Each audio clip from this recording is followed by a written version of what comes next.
محترم سامعین حاضرین، السلام علیکم ورحمۃ اللہ تعالی وبرکاتہ۔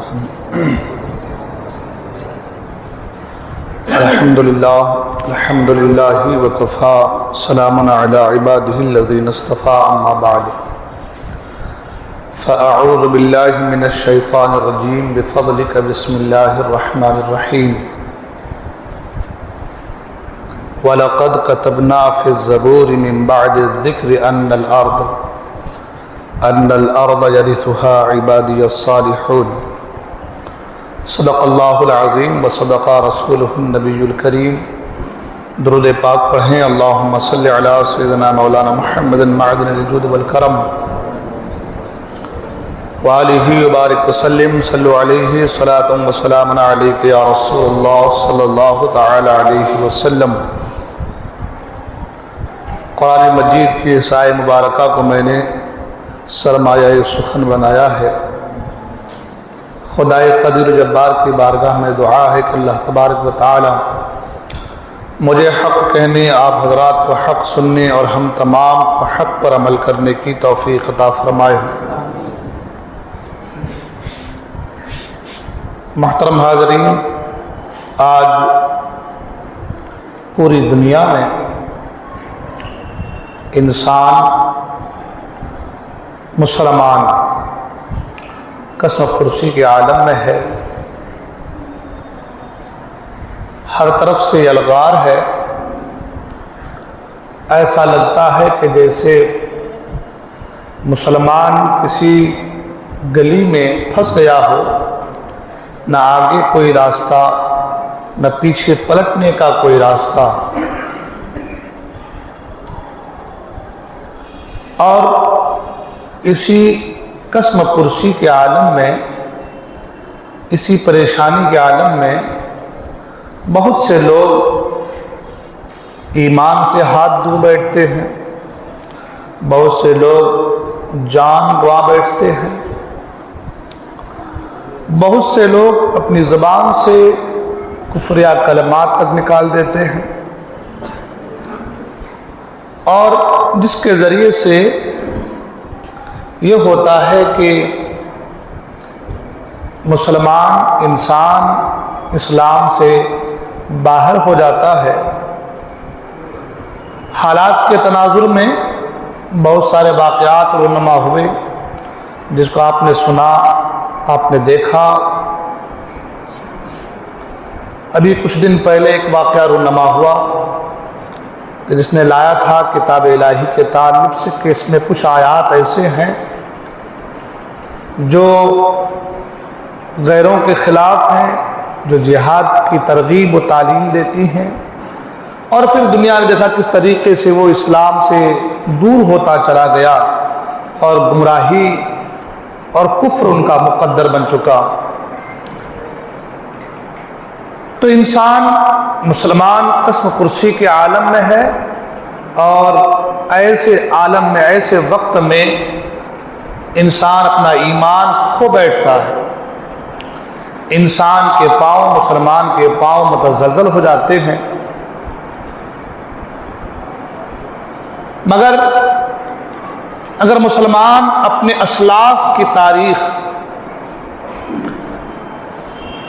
اپنے اسلاف کی زندگی کا مطالعہ کرے تو پھر اس کی زندگی میں جتنی تکالیفیں ہیں، ان تمام تر تکالیفوں کا حل اپنے اکابرین کی زندگی سے اس کو حاصل ہو سکتا ہے۔ جہاں خوف ہے، ڈر ہے، وہاں ساتھ ہی ساتھ امید بھی ہے۔ فرمایا گیا کہ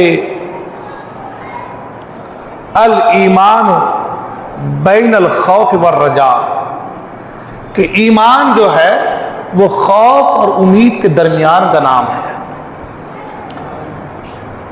اب اس خوف سے مراد خوف الہی بھی ہے۔ حالات کے تناظر میں اگر ہم دیکھتے ہیں کہ انسان ڈر رہا ہے کہ کس طریقے سے ہم مارے جا رہے ہیں، تو ساتھ ہی ساتھ مسلمان کو اپنی خدا کی ذات پر بھروسہ بھی ہونا چاہیے۔ امید اللہ کی بارگاہ سے لگی ہونی چاہیے کہ میرا خدا قادر مطلق ہے، وہ ہر چاہے پر قادر ہے۔ وہ دوسرے لوگ ہیں جو اپنے مال و متاع پر، اپنے آوان و انصار پر، اپنے مادی وسائل پر، اپنے تخت و تاج پر، اپنی فوج پر، اپنی طاقت پر لوگ بھروسہ کرتے ہیں، مگر یہ مسلمان ہیں کہ جو مادی وسائل پر نہیں، اپنے آوان و انصار پر نہیں، اپنے پیچھے لشکر پر نہیں، بلکہ بھروسہ ہوتا ہے مسلمان کا تو خدائے وحدہ لا شریک کی ذات پر ہوتا ہے۔ فرعون وقت کا بڑا ظالم جابر بادشاہ گزرا ہے۔ عالم یہ تھا کہ بچہ پیدا ہوتا تو مار دیا جاتا۔ وجہ یہ تھی کہ کوئی میری حکومت کے خلاف نہ جائے، کوئی میری حکومت کا باغی نہ بن جائے، کہیں کسی کی وجہ سے میری تخت مجھ سے چھن نہ جائے، میرا روب و دبدبا لوگوں کے دلوں سے نکل نہ جائے، تو بچوں کو مار دیا جاتا تھا۔ ایسے ظالم و جابر بادشاہ کے اپوزٹ میں اللہ تبارک و تعالیٰ نے حضرت موسیٰ علیہ السلام کو بھیجا۔ حضرت موسیٰ علیہ السلام کو بھیجا۔ اللہ تو قادر مطلق ہے، وہ چاہتا تو موسیٰ علیہ السلام کو پہلے حکومت دیتا، بادشاہ بناتا، لاؤ لشکر ہوتے، آوان و انصار ہوتے، ایک ایک وقت کا بڑا سا بڑا سپہ سالار ان کے سپاہیوں میں، ان کی فوج میں ہوتا، مگر اللہ نے ایسا نہیں کیا۔ ایک وقت کے بڑے ظالم و جابر بادشاہ کے اپوزٹ میں، اس کے مد مقابل اللہ نے اپنے خلیفہ کو بھیجا۔ نبی جو ہوتا ہے وہ دنیا میں اللہ کا خلیفہ ہوتا ہے۔ اللہ نے اپنے نبی کو بھیجا اور لاؤ لشکر دے کر نہیں بھیجا، بادشاہ بنا کر نہیں بھیجا، طاقت و قوت دے کر کے نہیں بھیجا، مادی وسائل دے کر کے نہیں بھیجا۔ اللہ نے اپنا برگزیدہ چنا ہوا بندہ فرعون کے اپوزٹ میں، فرعون کے مد مقابل میں بھیجا۔ نمرود کی زندگی کو دیکھ لیں۔ نمرود کے مقابل میں، وہ نمرود کے جس کی حکومت پوری دنیا پر تھی، اللہ نے اس کے مد مقابل میں ابراہیم علیہ السلام کو بھیجا۔ ابراہیم علیہ السلام کو اس کے مد مقابل بھیجا، مگر آوان و انصار دے کر نہیں بھیجا، مادی وسائل دے کر کے نہیں بھیجا، وقت کا بڑا بادشاہ دے کر نہیں بھیجا۔ بہت سارے وجوہات اس کے ہو سکتے ہیں، لیکن ایک سب سے بڑی وجہ جو ہو سکتی تھی وہ یہ کہ اگر اللہ تبارک و تعالی حضرت ابراہیم کو بادشاہ بنا کر بھیجتا، حضرت موسیٰ علیہ السلام کو بادشاہ بنا کر بھیجتا، تو دنیا کہتی دو بادشاہوں میں جھگڑے ہوئے، ایک جیتا ایک ہار گیا۔ دو بادشاہوں کی لڑائی تھی، جیسا کہ آج کے دور میں حضرت امام حسین کے تعلق سے کہا جاتا ہے۔ کچھ لوگ کہتے ہیں کہ وہ جو کربلا کی سرزمین پر جو جنگ ہوئی ہے، وہ تو دو بادشاہوں کی جنگ ہوئی ہے، حکومت کے لیے جنگ تھی۔ یزید چاہتا تھا کہ میری حکومت ہو، حسین اعظم چاہتے تھے کہ میری حکومت ہو۔ یہ تو آپس میں حکومت کی جنگ تھی، اسلام کی جنگ نہیں تھی، اسلام و صداقت کی جنگ نہیں تھی۔ لوگ کہتے ہیں، انہیں پتہ نہیں، انہیں خبر نہیں کہ حضرت امام حسین رضی اللہ عنہ کی ذات کیا ذات ہے۔ تاریخ پڑھیں گے تو معلوم چلے گا کہ میرے حضور کا جو گھرانہ تھا،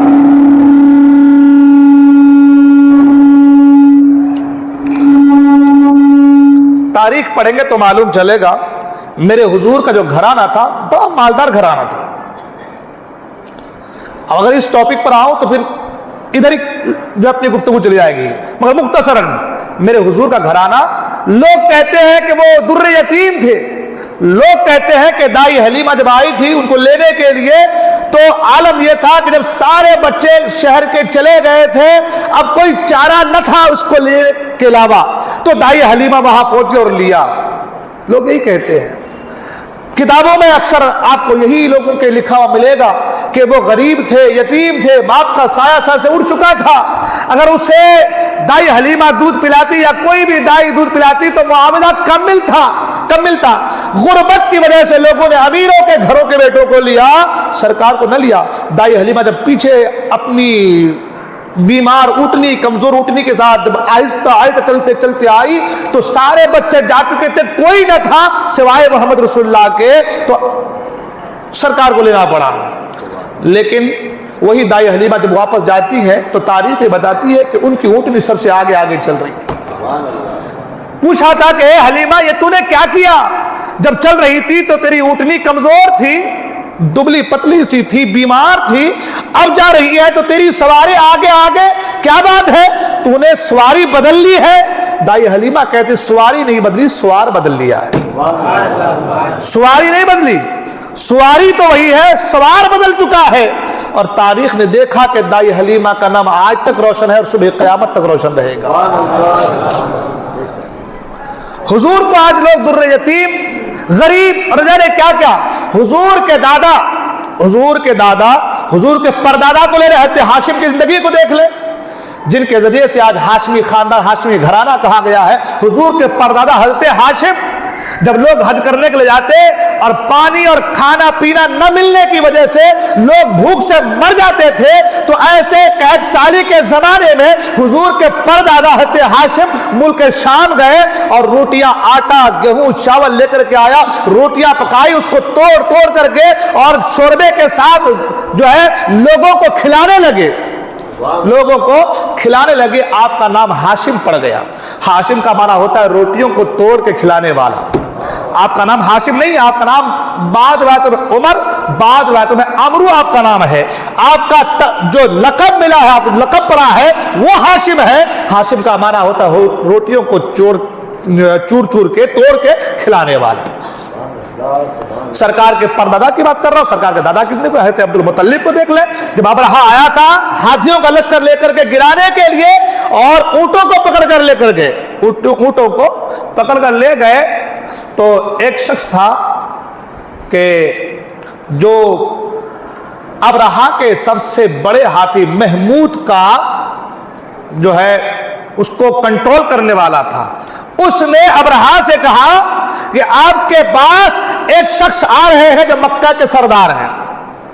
آپ نے کتاب میں یہی پڑھا ہے کہ عبد المطلب مکے کے سردار تھے، وہ مکے کا سردار ہے، کعبے کا متولی ہے، کعبے کا۔ آپ دیکھ لیں آج ہمارے یہاں کی بات کر رہا ہوں، ہمارے یہاں مسجدوں میں متولی بھی اس کو بنایا جاتا ہے جو پیسہ والا آدمی ہو۔ اس کے دو ریزن بھی ہو سکتے ہیں کہ بھائی زیادہ تعاون کر دی جائے، یہ بھی ہو سکتا ہے، یا پھر معاشرے میں رسوخ ہو، یہ بھی ہو سکتا ہے، خیر اپنی اپنی نظریہ۔ لیکن ہوتا یہی ہے مسجدوں میں متولی وہی بنتا ہے کہ جو بڑا پیسہ والا آدمی ہو، جو کام و کاج کرے مسجدوں کے لیے۔ حضرت عبد المطلب کسی مسجد کے متولی نہیں، خانہ کعبہ کے متولی رہے ہیں۔ جناب عبد المطلب کسی مسجد کے نہیں، خانہ کعبہ کے متولی۔ اور وہ شخص انٹروڈکشن کرا رہا ہے کہ اے ابرہا، جن کے اونٹ تم لے کر کے آئے وہ تم سے ملنے آئے ہیں، وہ کوئی اور نہیں، وہ ایسے ہیں کہ ان کے دسترخوان پر انسان تو انسان، چڑیا بھی دانا چگتے ہیں۔ وہ جناب عبد المطلب کی ذات ہے۔ لوگ کہتے ہیں حضور کا گھرانہ غریب گھرانہ تھا حضور کا۔ ہاں کچھ دن کے لیے چیزیں آئی تھی، یہ امت کی تعلیم کے لیے ہے، یہ چیزیں بھی تھی، پیٹ پر پتھر بھی باندھے، یہ بھی حقیقت ہے، 2 مہینے چولہے نہیں جلا، یہ بھی حقیقت ہے، لیکن اس کا مطلب یہ نہیں ہے کہ سرکار کی بارگاہ میں کچھ نہیں تھا۔ اور حضور تو فرماتے اگر میں حکم دوں تو یہ احد پہاڑ میرے ساتھ سونا بن کر کے چلے۔ آپ نے تاریخ پڑھا ہے، اگر سیرت مصطفیٰ کو پڑھا ہے تو اور اچھے سے پڑھیے، آپ کو معلوم چلے گا کہ ایک شخص مانگنے آیا، حضور مجھے کچھ چاہیے، 2 پہاڑوں کے درمیان بکریاں تھی، سب کے سب ایک ساتھ خیرات فرما دیا۔ یہ مصطفیٰ کریم کی ذات ہے۔ تو جو 2 پہاڑوں کے درمیان کی بیچ کی بکریوں کو ایک چٹکی میں خیرات کر دے، وہ غریب کیسے ہو سکتا ہے؟ سرکار کا گھرانہ، پورا گھرانہ آپ دیکھ لیں، مولا کائنات حضرت علی کرم اللہ تعالی وجہ کریم نماز کے ہاتھ میں رکوع میں ہے، کسی نے کہا مجھے کچھ دے دیجئے تو رکوع سے سر کو نہیں اٹھایا، رکوع میں ہی اپنے ہاتھ سے انگوٹھی کو اتارا اور سائل کو دے دیا کہ کہیں ایسا نہ ہو کہ تم مانگو اور میرے دینے میں جو ہے تاخیر ہو جائے، اتنی تاخیر بھی مجھے گوارا نہیں ہے۔ نماز کے ہاتھ میں، عین رکوع کے ہاتھ میں اپنے ہاتھ سے انگوٹھی کو اتارا اور سائل کو عطا فرما دیا۔ یہ میرے مصطفیٰ کریم کا گھرانہ ہے۔ لوگ کہتے ہیں غریب تھے. امام حسین کو کربلا گئے. اب میری بات کہاں تھی اور کہاں سے کہاں چلے گی. خیر عرض کر رہا تھا کہ کربلا امام حسین پیسے کے لیے حکومت کے نہیں گئے تھے, دین کی حقانیت کو ظاہر کرنے کے لیے گئے تھے.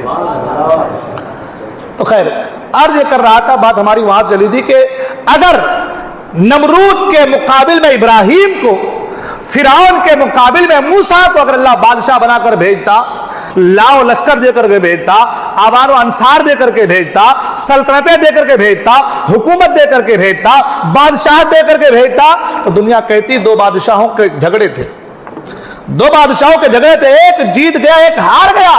اللہ نے وقت کے بڑے بادشاہ, وقت کا بڑا ظالم و جابر بادشاہ نمرود کے مقابلے میں ابراہیم کو بھیجا, تو لاؤ لشکر دے کر نہیں بھیجا, تنہا بھیجا, تاکہ دنیا سمجھے یہ حکومت کے لیے نہیں, یہ جو جیت ہوئی ہے یہ صداقت کی جیت ہے, یہ جو جیت ہوئی ہے یہ سچائی کی جیت ہوئی ہے, حق والوں کی جیت ہوئی ہے, صداقت والوں کی جیت ہوئی ہے. فرعون کے مقابل میں جناب موسیٰ کو بھیجا تو دنیا یہ سمجھے کہ اگر حکومت کے لیے, تخت و تاج کے لیے لڑائی ہوتی تو یہ بھی کوئی بادشاہ ہوتا, اس کے پاس بھی فوجیں ہوتی, ان کے پاس بھی آبان انصار ہوتے, ان کے پاس بھی دنیائی وسائل ہوتی, لیکن نہیں, تنے تنہا بھیجا. اور تنے تنہا حضرت موسیٰ علیہ السلام, حضرت ابراہیم علیہ السلام ان پر غالب آ گئے. غالب کرنے والے ذات اللہ کی, اللہ نے غالب فرما دیا, اللہ نے مدد فرمائی, غالب ہو گئے. ایک وقت کا بادشاہ جن کی حکومت شرق سے غرب تک ہو, ایسے بادشاہ کا گھٹنے ٹیکنے پر مجبور ہو جانا یہ خدا کی شان ہے, خدا کی قدرت ہے کہ اللہ نے اپنے انبیاء کے ذریعے سے ان کو مغلوب کر دیا, ان کو زیر کر دیا. ان واقعات کو نگاہوں کے سامنے رکھ کر کے آج ہم سوچیں کہ ہم یہ کہتے ہیں کہ ہم قسم پرسی کے عالم میں ہیں, ہم ستائے جا رہے ہیں, ہم مارے جا رہے ہیں, ہمیں زدوکوب کیا جا رہا ہے, اور پھر اسی تھوڑی سی دنیاوی چند لمحوں یا چند گھنٹوں یا چند ساعتوں یا چند مہینوں کی تکلیف کی وجہ سے انسان اپنا ایمان بیچ دے رہا ہے, اپنے ایمان سے انسان ہاتھ دھو بیٹھتا ہے. ارے بھائی آج اگر ہم نے ان کا ساتھ نہیں دیا تو ہم مر جائیں گے, ہم مارے جائیں گے. ایمان بیچ دے رہا ہے. اپنے اسلاف کی زندگی کا مطالعہ کرو, اپنے اسلاف کی زندگی کو پڑھو. آپ قرآن مجید پڑھیں گے تو آپ کو معلوم چلے گا. اللہ تعالیٰ قرآن مجید میں ارشاد فرماتا ہے وَلَقَدْ كَتَبْنَا فِي الزَّبُورِ مِن بَعْدِ الذِّكْرِ أَنَّ الْأَرْضَ يَرِثُهَا عِبَادِيَ الصَّالِحُونَ. اللہ فرماتا ہے کہ اور بے شک ہم نے زبور میں نصیحت کی, اور نصیحت کے بعد لکھ دیا کہ اس زمین کے وارث میرے نیک بندے ہوں گے. أَنَّ الْأَرْضَ يَرِثُهَا ان الارض یرثها عبادی الصالحون, یہ جو زمین کے وارث ہے وہ میرے نیک بندے ہیں. آج ہماری حکومت زمین پر کیوں نہیں, آج ہم حاکم کیوں نہیں ہیں, ہماری حکومت زمین پر کیوں نہیں ہے؟ آپ تاریخ پڑھیں گے تو اسلام جب پھیلا تو 1 صدی کے اندر اسلام 3 بر اعظم تک پھیل چکا تھا, ایشیا, یورپ, افریقہ. ایشیا سے مراد صرف آپ کا ہندوستان نہیں ہے, ہندوستان, پاکستان, بنگلہ دیش, سری لنکا ہے نا, اور تمام متحدہ عرب امارات, یہ ایشیا میں, افغانستان و ایشیا میں شامل ہوتے ہیں. آپ یورپ کو دیکھ لیں تو ہالینڈ, نیدرلینڈ, جرمنی, فرانس, یہ جتنی جو ہے یورپ کی چھوٹی چھوٹی کنٹریاں ہیں یہ سب یورپ میں شامل ہیں. یعنی 3 وقت کے بڑے بر اعظم پر صرف 1 صدی کے اندر مسلمانوں کی حکومت تھی. وجہ اس کے پس منظر کو اور اس پر ذرا غور کرتے ہیں. اللہ کے رسول صلی اللہ علیہ وسلم کی ایک حدیث پاک ہم لوگ بارہا سنتے ہیں, علماء اکرام نے آپ نے بھی سنا ہوگا. اللہ کے رسول نے فرمایا کہ یہ پوری روئے زمین کو اللہ نے میرے لیے, میری امت کے لیے مسجد بنا دیا ہے. ہم نے آپ نے یہ سنا ہے کہ پوری روئے زمین کیا ہے, مسجد ہے. حالانکہ مسجدیں ہیں, خواجہ مسجد ہے, نگینہ مسجد ہے, مدینہ مسجد ہے, دیگر مساجد ہیں, بھساول میں مسجد ہے, جلگاؤں مسجد ہے, ممبئی میں ہے, ہندوستان میں ہے, پاکستان میں ہے, ترکستان میں ہے, ازبکستان میں ہے, امریکہ میں ہے, پوری دنیا میں مسجدیں ہیں. مگر پھر بھی پوری زمین کو اللہ نے مسجد بنا دیا. کیوں؟ آپ سفر میں ہیں, آپ حضر میں ہیں, آپ جنگ میں ہیں, آپ کسی کے ساتھ ہیں, آپ اپنے کھیتوں میں کام کر رہے ہیں, آپ بحری سفر کر رہے ہیں, بری سفر کر رہے ہیں, آپ کہیں بھی ہیں, اس کا مطلب یہ نہیں ہے کہ آپ جہاں ہیں وہاں سے آپ کو مسجد تلاش کرنی پڑے، وقت ہو گیا آپ اپنے رب کی بارگاہ وہاں سر جھکا دے، اللہ آپ کی نماز کو قبول فرما لے گا۔ ایک تو اس کی تفسیر یہ ہے کہ بندہ کہیں بھی ہو اپنی جبین نیاز کو اپنے رب کی بارگاہ میں جھکا دے، اللہ قبول فرما لے گا۔ لیکن ساتھ ہی ساتھ ایک اور چیز جس پر غور کرنے کی بڑی سخت ضرورت ہے، آج دیکھیں جمعہ کا دن ہے، اب تک لوگ آئے مسجد میں 2-4 صف لوگ ہیں، کچھ لوگ اور آئیں گے 10-15 منٹ کے اندر، کچھ لوگ اور آئیں گے خطبہ کے وقت، کچھ لوگ اور آئیں گے عین نماز کے وقت۔ اور نماز کے وقت اور خطبہ کے جو لوگ آتے ہیں، میں دیکھتا ہوں اکثر ممبر پر کھڑے ہو کر کے جب خطبہ پڑھتا ہوں کہ وہ دروازے پہ کھڑے ہیں تو ہنسی مذاق بات چیت ہے اور ایک دوسرے کو کوہنی مارنا ہے، مسخرے پن کرنا ہے، بس یوں کہ ایک رسم ہے، ایک رسم ہے۔ رسم کیا ہے کہ آج جمعہ ہے، فرائیڈے ہے، جمعہ بھی کیا ہم انگلش میں کہیں گے اس کو فرائیڈے، کیونکہ جب رسم ہے تو فرائیڈے ہی ہے نا، ایک رسم ہے، فرائیڈے ہے۔ کل کو کوئی پوچھے گا کہ یار غیر سے ہماری دوستی ہے، پوچھے گا آج فرائیڈے تو گیا نہیں، تو اپنے غیر دوست کو کیا جواب دے پاؤں گا؟ تو اس کے جواب سے بچنے کے لیے بس مسجد کی طرف رخ کر لو اور آ کر کے 2 منٹ کھڑے ہو کر کے واپس چلے جاؤ، تاکہ گھر جائیں تو ماں پوچھے، باپ پوچھے، بیوی پوچھے، بیٹی پوچھے، بیٹا پوچھے بابا کہاں سے آئے ہو؟ تو جمعہ پڑھ کے آ رہا ہوں۔ تو ایک رسم ہے، کچھ لوگوں نے اس کو ایک رسم بنا لیا ہے، ورنہ آپ جب فقہ کتابوں کا مطالعہ کریں گے تو آپ کو معلوم چلے گا کہ جمعہ کے دن قرآن نے تو یہاں تک کہا یا ایھا الذین آمنوا اذا نودی للصلاۃ من یوم الجمعہ فاسعوا الی ذکر اللہ وذروا البیع ذلکم خیر لکم ان کنتم تعلمون۔ اللہ اے ایمان والو، جب جمعہ کے دن اذان کی آواز تمہارے کانوں سے ٹکرا جائے، فاسعوا الی ذکر اللہ، تو اللہ کے ذکر کی طرف دوڑ چلو، نماز کی طرف، جمعہ کی طرف آ جاؤ، وذروا البیع، اور خرید و فروخت سب چھوڑ دو۔ فقہا فرماتے ہیں کہ جب جمعہ کے دن اذان کی آواز آ جائے تو اب خرید و فروخت کرنا یہ حرام ہے، اور اس میں وہ تمام تر شغل، وہ تمام تر کام، وہ تمام تر چیزیں شامل ہیں کہ جس کے ذریعے سے آپ کی جمعہ کی نماز میں تاخیر ہو سکتی ہے، وہ تمام تر کام اس میں شامل ہیں، ہے نا؟ لیکن ہمارا اس میں کوئی انٹرسٹ نہیں ہے۔ ہاں، فقہا فرماتے کہ جمعہ کے دن جب خطبہ ہو رہا ہو تو اس وقت کسی کو سلام کرنا بھی جائز نہیں ہے، سلام کا جواب دینا بھی منع ہے، اس وقت کسی کو اشارے سے یہ کرنا تک منع ہے، اپنی منڈی کو ادھر گھمانا حرام ہے۔ مگر ہم دیکھ رہے ہیں کہ خطبہ ہو رہا ہے اور کچھ لوگ تو ایسے بھی ہیں کودتے پھاندتے آگے آگے بیٹھتے ہیں، پوری مسجد دیکھے ہمارے طرف کہ بھائی میں نمازی آدمی ہوں اور آج ذرا لیٹ ہو گیا اس لیے آج پہلی صف میں آ رہا ہوں، ہے نا؟ تو کہنے کا مطلب یہ کہ آج ہمارا مزاج کچھ اور ہو چکا ہے۔ عرض یہ کر رہا تھا کہ اللہ کے رسول نے فرمایا کہ یہ پوری روئے زمین مسجد بنا دی گئی ہے، پوری روئے زمین مسجد بنا دی گئی ہے۔ مجھے ایک بات بتائیں، جب مسجد بنا دی گئی ہے، مسجد کے اندر شراب پی سکتے، زنا کر سکتے، جھوٹ بول سکتے، حرام کام کر سکتے، غیبت کر سکتے، برائی کر سکتے، پوری روئے زمین مسجد ہے۔ اس کا مطلب یہ ہے کہ ایک مسلمان اب جھوٹ نہیں بول سکتا، ایک مسلمان اب شراب نہیں پی سکتا، ایک مسلمان اب زنا نہیں کر سکتا، ایک مسلمان اب گناہ کے لیے قدم آگے نہیں بڑھا سکتا، اس لیے کہ پوری روئے زمین مسجد ہے۔ آدمی جھوٹ بولے تو کہاں بولے؟ یعنی اس ایک حدیث پاک کے ذریعے سے ہمیں تنبیہ بھی کی گئی ہے کہ اے لوگوں، یہ پوری روئے زمین مسجد ہے، خبردار جھوٹ نہ بولنا، خبردار شراب نہ پینا، خبردار زنا نہ کرنا، خبردار برے کام نہ کرنا۔ اور جب تم ان چیزوں سے بچو گے، برے کاموں سے بچو گے، اور یہ مسجدیں ہیں، اس میں اللہ ہی کا ذکر ہوتا ہے۔ یہی فرمایا گیا نا، انما یعمر مساجد اللہ من آمن باللہ والیوم الآخر۔ یہ جو مسجد تعمیر ہوئی ہے اللہ کے لیے، انما یعمر مساجد اللہ، جو تعمیر کردہ مسجد اللہ کے لیے، من آمن باللہ والیوم الآخر، جو آخرت پر اور اللہ پر ایمان رکھتا ہے۔ تو اللہ پر اور آخرت پر ایمان رکھنے والے، مسجدوں کو بنانے والے، یہ پوری روئے زمین مسجد ہے۔ تو جس طریقے سے اس مسجد میں گناہ سے بچتے ہو، جھوٹ سے بچتے ہو، حرام سے بچتے ہو، برے کام سے بچتے ہو، تو پھر مسجد سے باہر نکلنے کے بعد بھی یہ عقیدہ، یہ خیال رکھو کہ مجھے جھوٹ سے بچنا ہے، مجھے برائی سے بچنا ہے، مجھے زنا سے بچنا ہے، مجھے شراب سے بچنا ہے، مجھے غیبت سے بچنا ہے، مجھے چغلی سے بچنا ہے، مجھے ہر برے افعال، برے کام سے بچنا ہے۔ اور جب بندہ ایسا کرتا ہے تو معاملہ کیا ہوتا ہے، اور نہیں کرتا ہے تو کیا ہوتا ہے؟ اب قرآن سے پوچھے، قرآن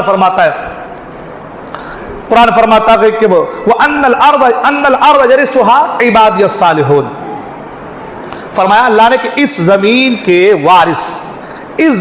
وارث میرے نیک بندے ہوں گے۔